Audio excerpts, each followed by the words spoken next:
Hello. रोज रोज नाश्त्यामध्ये काय बनवायचं असा प्रश्नच पडतो ना.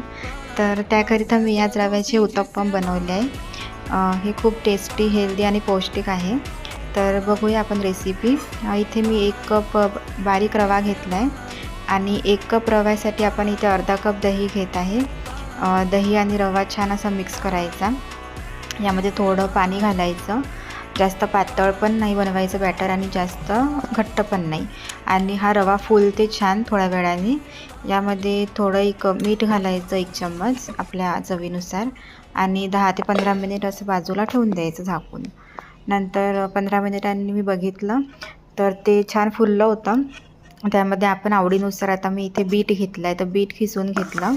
त्यानंतर 1 गाजर खिसून घेतलं. तुम्ही ते आवडीनुसार शिमला मिरची पण ॲड करू शकता.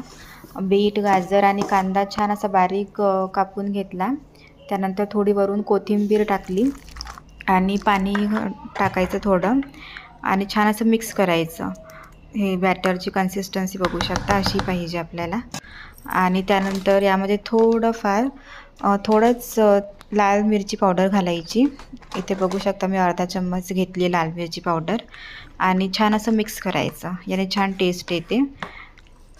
तुम्हाला तिखट नको असेल तुम्ही स्किप पण करू शकता. आणि छान असं एक नॉनस्टिकचा तवा घ्यायचा, त्यावर अशी गोल गोल छान असे उत्तप्पम करायचे डोस्यासारखे. बघू शकता किती छान उत्तप्पम तयार झालं आहे. जास्त जाड पण होत नाही आणि पातळ पण होत नाही. खायला तर खूपच छान लागतात. हे अगदी तुमची 10 मिनिटामध्ये रेसिपी बनवून तयार होईल. नाश्त्यासाठी हेल्दी, पौष्टिक आणि खूप चवदार असा नाश्ता बनतो हा. तर नक्की एकदा ट्राय करा आणि एन्जॉय करा. बाय.